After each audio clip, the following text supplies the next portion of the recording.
Assalamualaikum warahmatullahi wabarakatuh. Alhamdulillah, wassalatu wassalamu ala rasulillah wa ala alihi wa sahbihi wa mawalah. Abnai at-talabah rahimani wa rahimakumullah, mari kita bersyukur kepada Allah Subhanahu wa ta'ala atas seluruh nikmat dan karunia-Nya yang masih Ia berikan kepada kita. Kemudian salawat dan salam kepada Rasulullah sallallahu alaihi wasallam dan seluruh para sahabatnya serta para pengikutnya sekalian. Dan Ustaz yang Ustaz banggakan, pada hari ini kita akan melanjutkan kembali untuk menambahkan hafalan kita. Dan sebelumnya Ustaz sangat berharap sekali kepada anak-anak untuk menyetorkan hafalannya kepada Ustaz, terkhusus yang tidak bertatap muka waktu pelajaran dengan Ustaz, karena ya hampir seluruhnya yang tidak tatap muka, yang daring, itu tidak menyetorkan hafalannya kepada Ustaz. Dan pelajaran hadis kita ini adalah pelajaran untuk menguasai hadis-hadis ini dengan menghafalnya, ya. Jadi ini harapan besar Ustaz kepada kalian, ya, untuk ya ditelepon Ustaz, ya, atau dikirimkan hafalannya ke Ustaz. Nah, sekarang ini kita akan melanjutkan ya pembahasan kita, yaitu halaman 483, itu hadis dari Ibnu Umar. An Ibni Umar radhiyallahu anhuma qala Rasulullah sallallahu alaihi wasallam, la yanzurullahu ila man jarra thawbahu khuyala. La yanzurullahu ila man jarra thawbahu khuyala. La yanzurullahu ila man jarra thawbahu khuyala. Ya, muttafaqun alaih. Ya, di mana hadis Ibnu Umar ini menjelaskan kepada kita bahwa Allah Subhanahu wa ta'ala tidak memandang orang-orang yang menjulurkan pakaiannya karena kesombongan.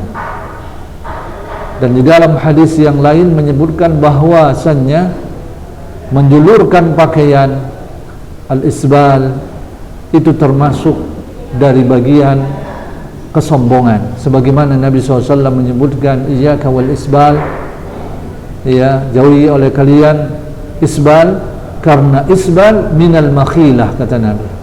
Karena ya isbal, menjulurkan pakaian melewati mata kaki, ini termasuk kesombongan, ya, termasuk kesombongan.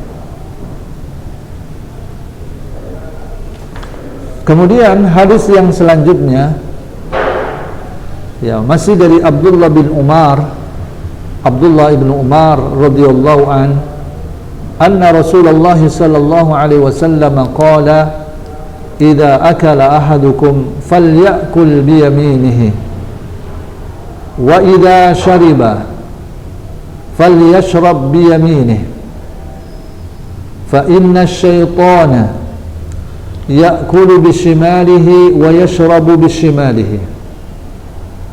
Ya, kita ulangi lagi.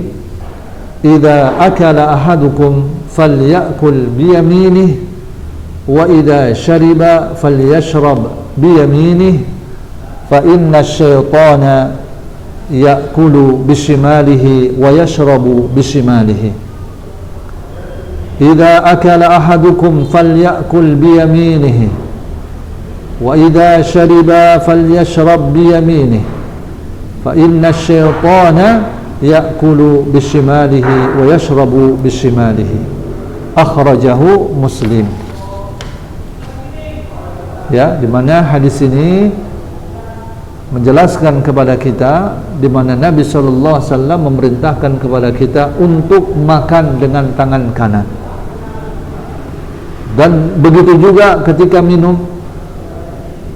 hendaknya kita minum dengan tangan kanan, karena sesungguhnya syaitan itu makan dan minum dengan tangan kiri. Ya, makan dan minum dengan tangan kiri. Ya, hadis ini dikeluarkan oleh Al-Imam Muslim. Ya, kemudian yang terakhir itu hadis dari Amr bin Shu'aib, dari ayahnya, dari kakeknya, di mana Rasulullah sallallahu alaihi wasallam bersabda, "Kul washrab walbas wa tasaddaq fi ghairi sarafin wala makhilah." Kul washrab walbas wa tasaddaq fi ghairi sarafin wala makhilah. Makanlah dan minumlah, berpakaianlah dan bersedekahlah dengan tidak berlebih-lebihan dan tidak sombong. Nah, ini adalah perintah Nabi SAW kepada kita untuk makan, ya, dengan tidak berlebih-lebihan, minum tidak berlebih-lebihan, berpakaian dengan berlebih-lebihan, bersedekah juga dengan berlebih-lebihan. Ini dilarang oleh Nabi SAW. Dan begitu juga Nabi SAW melarang kita makan itu dengan kesombongan. Itu makanan-makanan yang mewah untuk menunjukkan kesombongan. Minum dengan minuman yang mewah untuk menunjukkan kesombongan. Ya, berpakaian dengan pakaian yang mewah untuk menunjukkan kesombongan. Ini dilarang oleh Nabi. Dan begitu juga kita dilarang untuk bersedekah yang tujuannya adalah untuk menunjukkan akan atas kebesaran kita, akan kesombongan kita. Mungkin ini saja yang bisa Ustaz sampaikan, dan harapan besar Ustaz kepada antum semuanya untuk bisa menyetorkan hafalannya kepada Ustaz. Ya, dihubungi Ustaz, ya, untuk menyetorkan hafalan kalian. Jangan sampai nanti mau ujian baru di situ sibuk untuk menyetor hafalan. Karena hafalan hadis yang mau kita hafal ini yaitu banyak, ya. 1 tahun yang mau kita hafal itu adalah 1 bab, yaitu Kitabul Jami', yaitu bab akhlak yang ada di dalam kitab Bulughul Maram. Ya, mungkin ini saja yang bisa Ustaz sampaikan. Lebih dan kurang Ustaz mohon maaf. Wa sallallahu ala nabiyyina Muhammad wa ala alihi wasahbihi wasallam. Wassalamualaikum warahmatullahi wabarakatuh.